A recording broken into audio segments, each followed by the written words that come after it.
Assalamualaikum warahmatullahi wabarakatuh. Perkenalkan, nama saya Pandi Triyono. Saya mahasiswa dari STIS Tami Bandung, Bandung Business Club.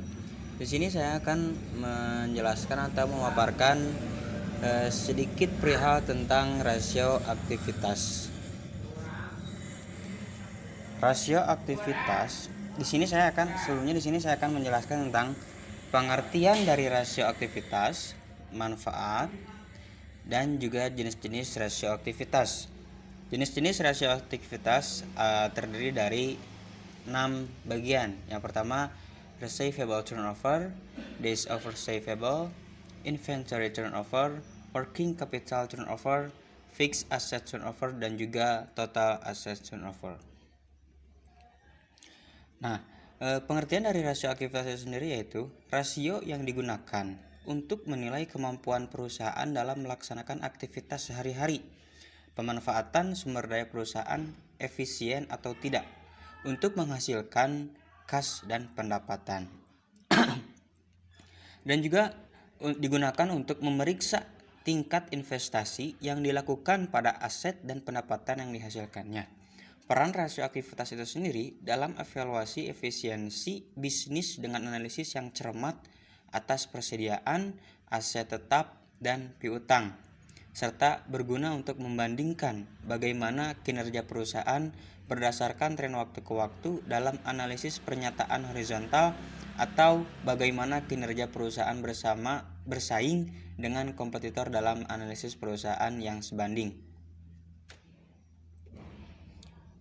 Dengan sederhananya, rasio aktivitas itu lebih menjurus kepada apakah perusahaan sudah melaksanakan aktivitas sehari-hari dengan efisien atau tidak, pemanfaatan sumber daya perusahaan efisien atau tidaknya untuk mencapai tujuan perusahaan itu sendiri. Yang kedua, manfaat menggunakan rasio aktivitas pada bisnis. Yang pertama, membantu membandingkan pengembangan bisnis di lini operasi yang sama. Identifikasi masalah dapat dilakukan dengan menggunakan rasio yang benar dan membuat Anda dapat melakukan koreksi yang diperlukan dalam menjalankan bisnis. Yang ketiga, menyederhanakan analisis dengan menyediakan data keuangan dalam format sederhana yang pada akhirnya membantu dalam pengambilan keputusan. Yang terakhir, investor dapat mengandalkan informasi yang diberikan oleh rasio aktivitas karena didasarkan pada angka dan data yang akurat. Salah satu contohnya adalah yang di bagian kedua ini. Identifikasi masalah dapat dilakukan dengan menggunakan rasio yang benar dan membuat Anda dapat melakukan koreksi yang diperlukan dalam menjalankan bisnis.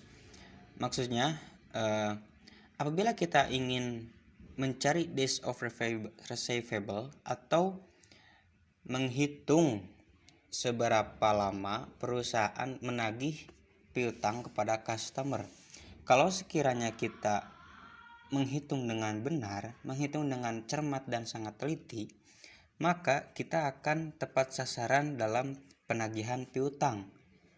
Karena apabila perusahaan telat menagih atau bahkan sampai customer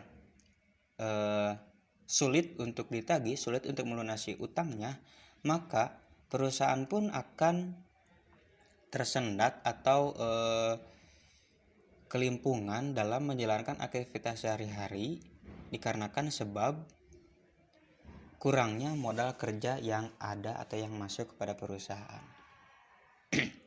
Selanjutnya adalah jenis-jenis rasio aktivitas. Yang pertama yaitu receivable turnover atau rasio perputaran piutang.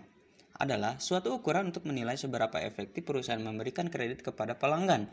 Alasan pemberian kredit adalah untuk meningkatkan penjualan, menurut Fabozzi dan Drake tahun 2009. Rumus atau cara menghitung receivable turnover ratio yaitu sebagai berikut. Rasio perputaran piutang sama dengan penjualan kredit dibagi piutang.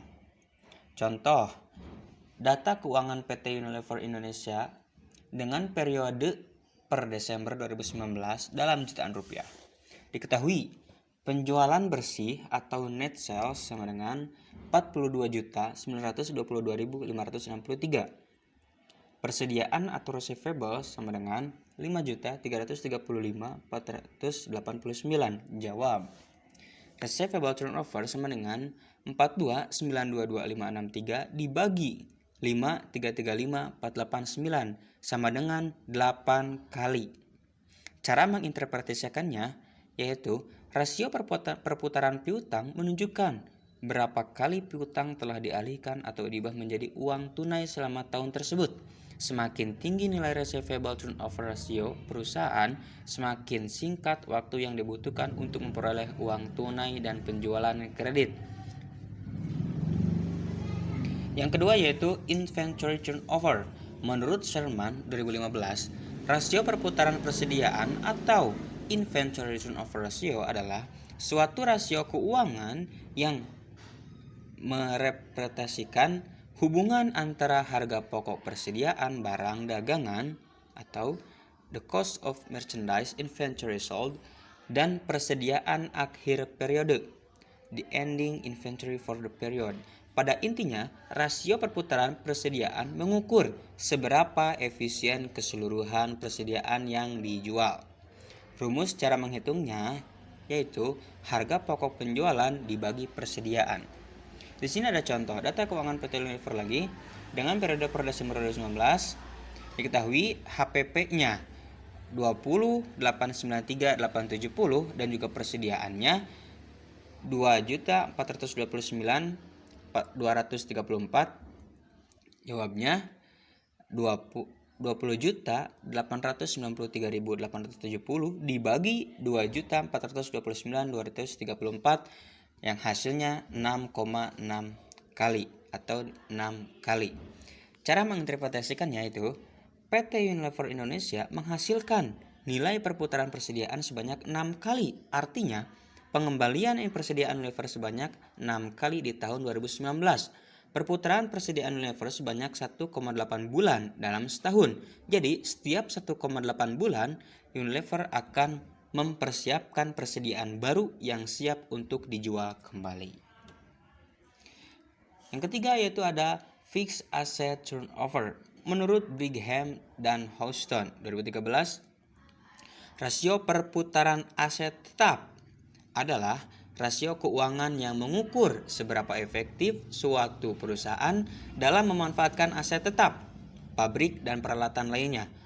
Rumus atau formula untuk menghitung nilai rasio perputaran aset tetap yaitu dengan membandingkan total penjualan, total sales, dengan aktiva tetap, fixed asset. Rumusnya, rasio perputaran aset tetap sama dengan penjualan dibagi aset tetap.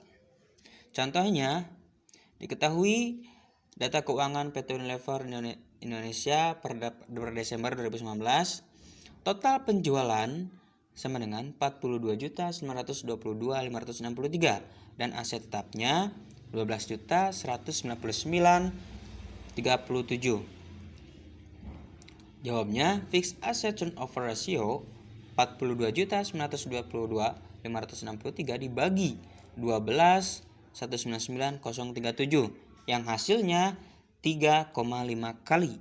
Diketahui nilai rasio perputaran aset tetap Unilever yaitu 3,5 kali yang artinya pada tahun 2019 setiap rupiah yang diinvestasikan pada aset tetap akan menghasilkan pendapatan 3,5 kali lipat. Selanjutnya ada total asset turnover. Menurut Brigham dan Houston 2013, rasio perputaran total aset adalah ukuran untuk menunjukkan seberapa efektif pengelolaan aset perusahaan untuk menghasilkan pendapatan.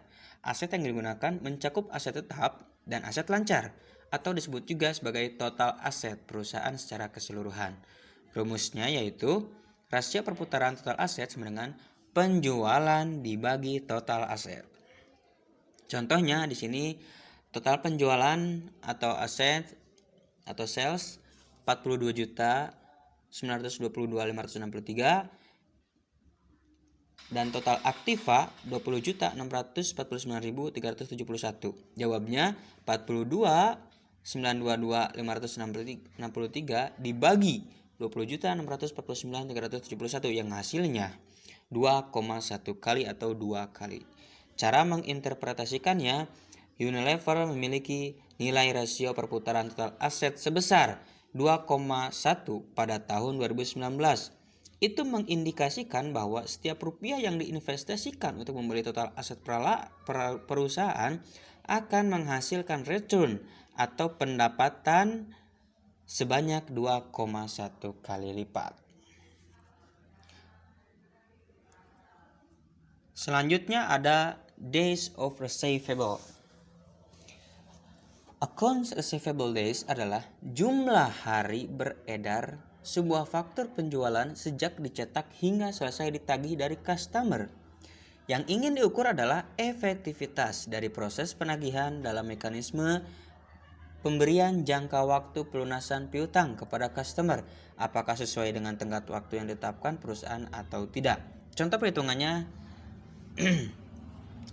account receivable days rumusnya yaitu piutang dagang dibagi penjualan dikali jumlah hari dalam setahun. Contoh kasus, jika sebuah perusahaan mempunyai rata-rata piutang 2 miliar dan penjualan dalam setahun 10 miliar, maka nilai account receivable yang didapat adalah 2 miliar dibagi 10 miliar dikali 365 hari yang hasilnya 73 hari.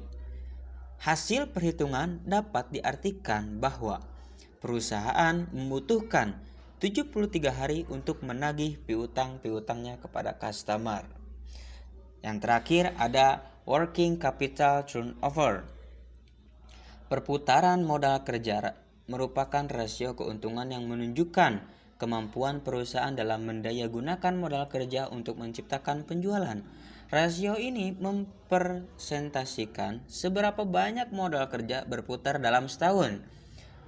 Rumusnya yaitu penjualan bersih dibagi modal kerja. Contohnya, jika perusahaan memiliki penjualan bersih senilai 11.100 dan modal kerja senilai 2.680, maka nilai working capital turnover yang didapat adalah 11.100 dibagi 2.680 yang hasilnya 4,1. Nilai 4,1 menginformasikan bahwa modal kerja perusahaan berputar 4,1 kali dalam setahun, dan ini juga berarti bahwa nilai penjualan bersih yang diperoleh adalah 4,1 dari modal kerjanya. Nah, di sini juga saya akan menjelaskan sedikit tentang manfaat menggunakan rasio aktivitas. Dengan menggunakan rasio aktivitas, perusahaan akan memperoleh keuntungan sebagai berikut. Yang pertama, perusahaan dapat memahami efektivitas kinerja perusahaan dalam penagihan piutang, karena dengan mengetahui rasio, maka perusahaan dapat memahami berapa lama piutang dapat ditagih dalam satu periode tersebut, dan juga dapat memahami tingkat perputaran piutang. Yang kedua, perusahaan dapat mengetahui rata-rata hari penagihan piutang dan rata-rata jumlah hari yang tidak dapat ditagih. Yang ketiga, perusahaan dapat mengukur rata-rata piutang yang terkumpul dalam 1 tahun. Yang keempat, perusahaan dapat menemukan jumlah hari rata-rata suatu barang telah disimpan di gudang dan membandingkannya dengan tujuan perusahaan dan rata-rata industri dari periode sebelumnya. Selanjutnya, perusahaan juga dapat mengetahui tingkat perputaran modal dan membandingkannya dengan penjualan yang direalisasikan untuk setiap perputaran modal. Perputaran dapat mengetahui perputaran dana yang ditanamkan setiap periodenya. Yang terakhir, perusahaan dapat mengetahui penggunaan aktiva-aktiva perusahaan dan membandingkannya dengan penjualan dalam satu periode. Kesimpulannya adalah rasio aktivitas sangatlah penting bagi perusahaan, karena peran rasio aktivitas itu sendiri untuk mengetahui seberapa efektivitas sumber daya perusahaan dalam menjalankan aktivitas sehari-hari, serta seberapa lancar perusahaan untuk mencapai tujuan yang telah ditetapkan oleh perusahaan.